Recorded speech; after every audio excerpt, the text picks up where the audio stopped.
ओम शांति। 12 मई 2026 बाबा के महावाक्य।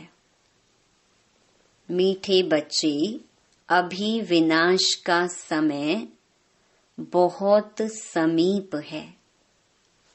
इसलिए एक बाप से सच्ची प्रीत रखो, किसी देहधारी से नहीं। प्रश्न: जिन बच्चों की सच्ची प्रीत एक बाप से होगी, उनकी निशानियां क्या होंगी? उत्तर: पहला, उनका बुद्धि योग किसी भी देहधारी के तरफ जा नहीं सकता। वह आपस में एक दो के आशिक माशूक नहीं बनेंगे। दूसरा, जिनकी सच्ची प्रीत है वह सदा विजयी बनते हैं। विजयी बनना अर्थात सतयुग का महाराजा महारानी बनना। तीसरा, प्रीत बुद्धि सदा बाप के साथ सच्चे रहते हैं, कुछ भी छिपा नहीं सकते। चौथा, रोज अमृत वेले उठ प्यार से बाप को याद करेंगे। पांचवा, ददीची ऋषि की तरह सर्विस में हड्डियां देंगे। छठा, उनकी बुद्धि दुनियावी बातों में भटक नहीं सकती। गीत: नव हमसे जुदा होंगे। ओम शांति।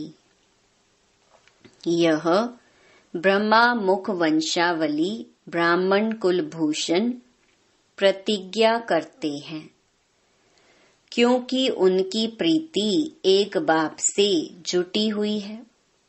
तुम जानते हो यह विनाश का समय है।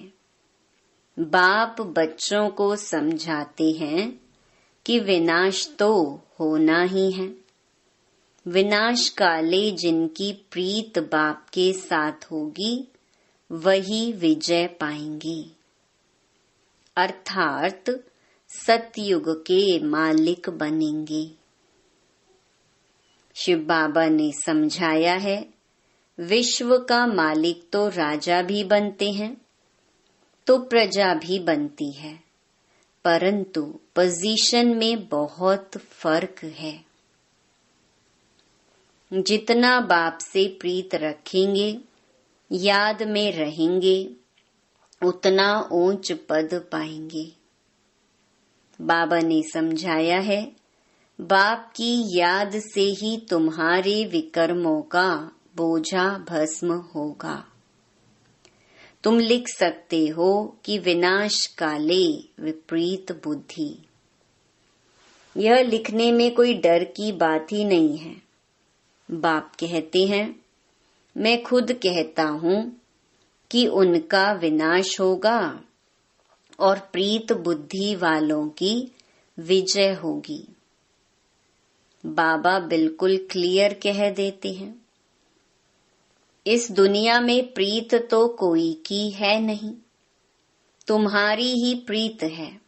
बाबा कहते, बच्चे, परमात्मा और श्री कृष्ण की महिमा अलग अलग लिखो तो सिद्ध हो जाए कि गीता का भगवान कौन। यह तो जरूरी है ना। दूसरा, बाबा समझाते हैं, ज्ञान का सागर पतित पावन परम पिता या पानी की नदियां। ज्ञान गंगा व पानी की गंगा, यह तो बहुत सहज है।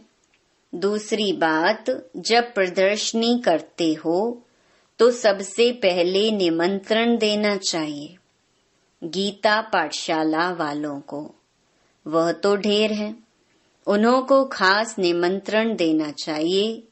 जो श्रीमद् भगवत गीता का अभ्यास करते हैं उनको पहले निमंत्रण देना चाहिए, क्योंकि वही भूले हुए हैं और सभी को भुलाते रहते हैं।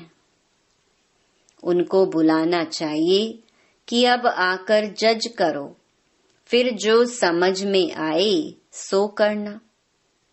तो मनुष्य भी समझे यह गीता वालों को बुलाते हैं। शायद इन्हों का गीता पर ही प्रचार है। गीता से ही स्वर्ग की स्थापना हुई है। गीता की बहुत महिमा है, परंतु भक्ति मार्ग की गीता नहीं। बाप कहते हैं, मैं तुम्हें सत्य ही सत्य बताता हूँ। मनुष्य जो अर्थ करते हैं वह बिल्कुल रॉन्ग है। कोई भी सत्य नहीं कहते, मैं ही सत्य बताता हूँ। परमात्मा को सर्वव्यापी कहना भी सत्य नहीं है। यह सब विनाश को प्राप्त होंगे और कल्प कल्प होते भी हैं। तुमको पहली पहली मुख्य बात यह समझानी है। बाप कहते हैं, यूरोप वासी यादवों की है विनाश काले विपरीत बुद्धि। विनाश के लिए अच्छी रीति तैयारियां कर रहे हैं, परंतु पत्थर बुद्धि समझ नहीं सकते हैं। तुम भी पत्थर बुद्धि थे, अब पारस बुद्धि बनना है। पारस बुद्धि थे, फिर पत्थर बुद्धि कैसे बने हैं? यह भी वंडर है।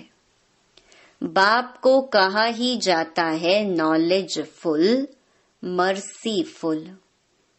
बाकी जो अपना ही कल्याण करने नहीं जानते, वह दूसरों का कल्याण कैसे करेंगे?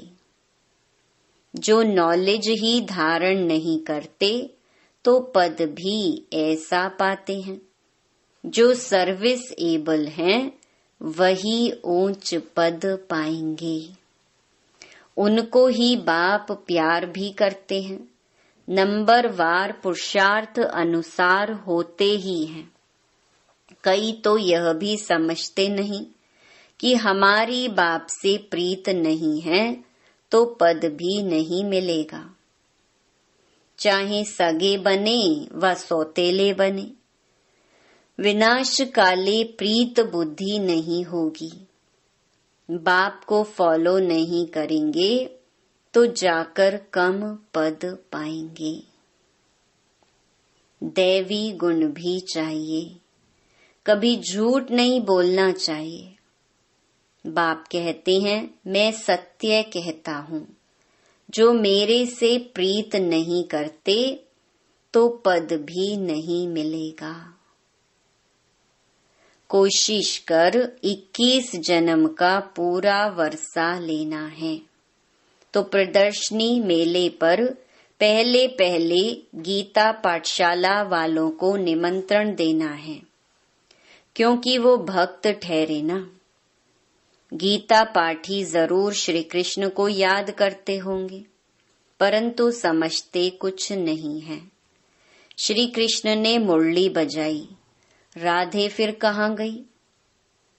सरस्वती को बैंजो दे दिया है, मुरली फिर श्री कृष्ण को दे दी है।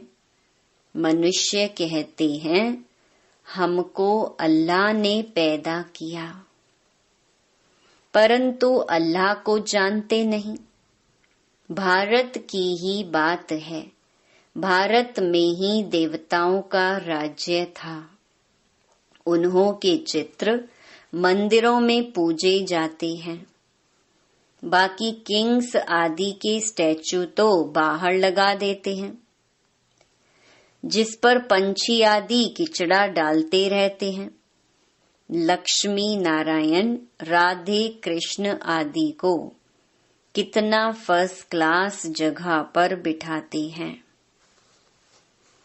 उन्हों को महाराजा महारानी कहते हैं, किंग अंग्रेजी अक्षर है। कितना लाखों रुपया खर्च कर मंदिर बनाते हैं, क्योंकि वह महाराजा पवित्र थे। यथा राजा रानी तथा प्रजा सब पूज्य हैं। तुम ही पूज्य फिर पुजारी बनते हो, तो पहली बात है बाप को याद करो। बाप को याद करने का अभ्यास करने से धारणा होगी। एक के साथ प्रीत नहीं है तो फिर और के साथ लग जाती है। ऐसी ऐसी बच्चियां हैं जो एक दो को इतना प्यार करती हैं जो शिव बाबा को भी इतना नहीं करती।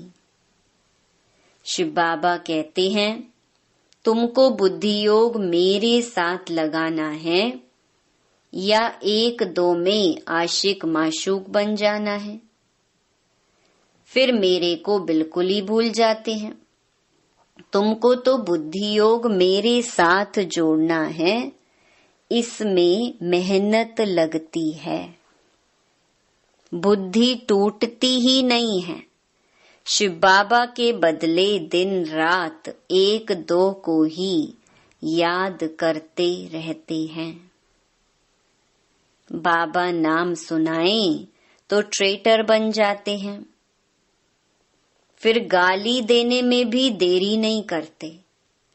इस बाबा को गाली दी तो शिव बाबा भी झट सुन लेगा। ब्रह्मा से नहीं पढ़े तो शिव बाबा से पढ़ ना सके। ब्रह्मा बिगड़ तो शिव बाबा भी सुन ना सके। इसीलिए कहते हैं साकार से जाकर पूछो। कई अच्छे अच्छे बच्चे हैं जो साकार को मानते ही नहीं। समझते हैं यह तो पुरुषार्थी है। पुरुषार्थी तो सब हैं, परंतु तुमको फॉलो तो माँ बाप को ही करना है। कोई तो समझाने से समझ जाते हैं, कोई की तकदीर में नहीं है तो समझते नहीं, सर्विसेबल बनते नहीं। परंतु बुद्धि एक बाप से रखनी होती है। बहुत आजकल निकले हैं जो कहते हैं मेरे में शिव बाबा आते हैं। इसमें बड़ी संभाल चाहिए। माया की बहुत प्रवेशता होती है। जिनमें आगे श्री नारायण आदि आते थे वह भी आज है नहीं। सिर्फ प्रवेशता से कुछ होता नहीं है। बाप कहते हैं माँ मेकम याद करो। बाकी मेरे में यह आता है वह आता है, ये सब माया है। मेरी याद ही नहीं होगी तो प्राप्ति क्या होगी। जब तक बाप से सीधा योग नहीं रखेंगे तो पद कैसे पाएंगे, धारणा कैसे होगी। बाप कहते हैं तुम माँ मेकम याद करो। ब्रह्मा द्वारा ही मैं समझाता हूँ। ब्रह्मा द्वारा ही स्थापना हुई है। त्रिमूर्ति भी जरूर चाहिए। कोई तो ब्रह्मा का चित्र देख बिगड़ते हैं, कई फिर श्री कृष्ण के 84 जन्म देख बिगड़ते हैं, चित्र फाड़ भी डालते हैं। अरे यह तो बाप ने चित्र बनवाए हैं। तो बाप बच्चों को समझाते हैं भूलो मत, सिर्फ बाप को याद करते रहो। बांधेलियों को भी रणियां नहीं मारनी है। घर में बैठे बाप को याद करती रहो। बांधेलियों को तो और ही ऊंच पद मिल सकता है। तुम बच्चों को ज्ञान देने वाला है ही एक ज्ञान सागर। स्पिरिचुअल नॉलेज एक बाप के सिवाय और कोई में है नहीं। ज्ञान का सागर एक परम पिता परमात्मा ही है। उसको ही लिबरेटर कहा जाता है। इसमें डरने की क्या बात है। बाप बच्चों को समझाते हैं बच्चों को फिर औरों को समझाना है। बाप कहते हैं मुझे याद करो तो सद्गति को पाएंगे। सतयुग में है राम राज्य, कलयुग में नहीं है। सतयुग में तो एक ही राज्य है। यह सब बातें तुम्हारे में भी नंबरवार हैं, जिनकी बुद्धि में धारण होती है, जिनको धारणा नहीं होती है, विनाश काले विपरीत बुद्धि कहेंगे, पद पा नहीं सकेंगे। विनाश तो सबका होना है, यह अक्षर कम है क्या? शिव बाबा कहते हैं विनाश काले प्रीत बुद्धि बनो। यह तुम्हारा अंतिम जन्म है। इसमें अगर तुम प्रीत नहीं रखते हो तो पद भी नहीं मिलेगा। सच्चे दिल पर साहिब राजी होता है। ददीची ऋषि मिसल सेवा में हड्डियां देनी है। कभी कोई पर ग्रहचारी बैठती है तो नशा ही उड़ जाता है। फिर अनेक प्रकार के तूफान आते रहते हैं। मुख से कहते इससे तो लौकिक के पास चले जाएं, यहाँ तो कोई मजा नहीं है। वहां तो नाटक बाइस्कोप आदि खूब है। जो इन बातों पर हिरे हुए हैं वह यहाँ ठहर ना सकें, बड़ा मुश्किल है। हाँ, पुरुषार्थ से ऊंच पद भी पा सकते हैं। खुशी में रहना चाहिए। बाबा खुद कहते हैं सुबह को उठकर नहीं बैठता हूँ तो मजा ही नहीं आता है। लेटे रहने से कभी कभी झुटका आ जाएगा। उठकर बैठने से अच्छी पॉइंट्स निकलती हैं, बड़ा मजा आता है। अभी बाकी थोड़े दिन हैं। हम विश्व की बादशाही ले रहे हैं बाप से। यह बैठ याद करें तो भी खुशी का पारा चढ़े। सुबह को चिंतन चलता है तो दिन को भी खुशी रहती है। अगर खुशी नहीं रहती तो जरूर बाप से प्रीत बुद्धि नहीं है। अमृत वेले एकांत अच्छी होती है। जितना बाप को याद करेंगे उतना खुशी का पारा चढ़ेगा। इस पढ़ाई में ग्रहचारी बैठती है क्योंकि बाप को भूलते हैं। बाप से वर्षा लेना है तो मनसा वाचा कर्मणा सर्विस करनी है। इस सर्विस में ही यह अंतिम जन्म व्यतीत करना है। अगर और दुनियावी बातों में लग गए तो फिर यह सर्विस कब करेंगे? कल कल करते मर जाएंगे। बाप आए ही हैं स्वर्ग में ले जाने के लिए। यहाँ तो लड़ाई में कितने मरते हैं, कितनों को दुख होता होगा। वहां तो लड़ाई आदि होगी नहीं। यह सब पिछाड़ी के हैं, सब खत्म होने हैं। निधन के ऐसे मरेंगे, धनी के जो होंगे वह राज्य भाग्य पाएंगे। प्रदर्शनी में भी समझाना है कि हम अपनी कमाई से, अपने ही तन मन धन से अपना राज्य स्थापन कर रहे हैं। हम भीख नहीं मांगते हैं, जरूरत ही नहीं है। ढेर भाई बहन इकट्ठे होकर राजधानी स्थापन करते हैं। तुम करोड़ इकट्ठा कर अपना विनाश करते हो। हम पाई पाई इकट्ठा कर विश्व का मालिक बनते हैं। कितनी वंडरफुल बात है। अच्छा, मीठे मीठे सिकिलधे बच्चों प्रति माता पिता बाप दादा का याद प्यार और गुड मॉर्निंग। रूहानी बाप की रूहानी बच्चों को नमस्ते। धारणा के लिए मुख्य सार। पहला, अमृत वेले एकांत में बैठ बाप को प्यार से याद करना है। दुनियावी बातों को छोड़ ईश्वरीय सेवा में लग जाना है। दूसरा, बाप से सच्ची दिल रखनी है।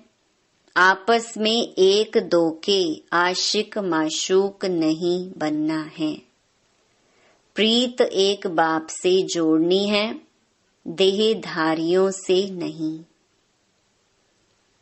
वरदान, सर्व शक्तियों की संपत्ति से संपन्न बन, दाता बनने वाले विधाता वरदाता भव।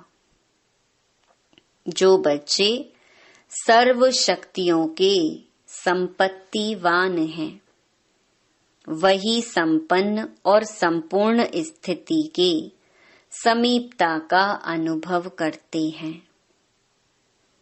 उनमें कोई भी भक्तपन के व भिखारीपन के संस्कार इमर्ज नहीं होते। बाप की मदद चाहिए, आशीर्वाद चाहिए, सहयोग चाहिए, शक्ति चाहिए। यह चाहिए शब्द दाता विधाता वरदाता बच्चों के आगे शोभता ही नहीं।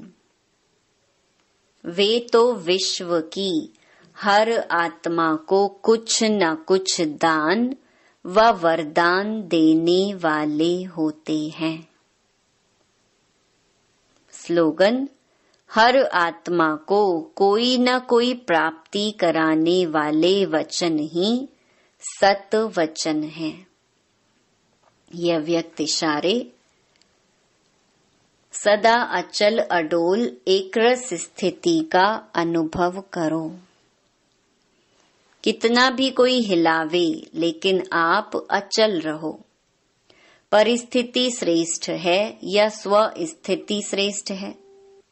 कितना भी कोई हिलावे, लेकिन आप अचल रहो। परिस्थिति श्रेष्ठ है या स्व स्थिति श्रेष्ठ है? कभी परिस्थिति वार तो नहीं कर लेती है।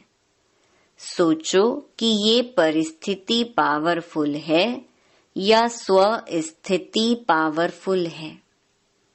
तो इस स्मृति से कमजोर से शक्तिशाली बन जाएंगे। जैसे आप तपस्वी एकरस स्थिति में एकाग्र होते हो, तो हठ योगी फिर एक टांग पर खड़े हो जाते हैं। तो कहाँ एकरस स्थिति और कहाँ एक टांग पर स्थित रहना, फर्क हो गया ना। अच्छा, ओम शांति।